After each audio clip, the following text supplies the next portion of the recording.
keadaan trafik di roundabout depan Kuantan Perak.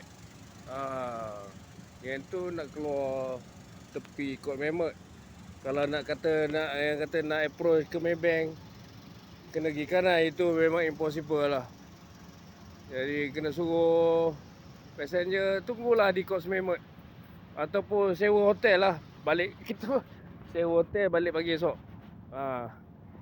Jadi ni lah saudara kita Maxim tu, dia dah 45 minit dah, tak lepas-lepas lagi ni.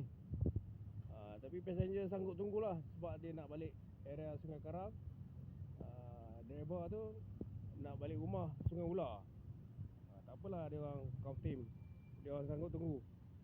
Tapi itulah, nak ketandas pula. Ni kedai ni tutup, Tom Yam ni tutup, Tom Yam Corner ni tutup pula.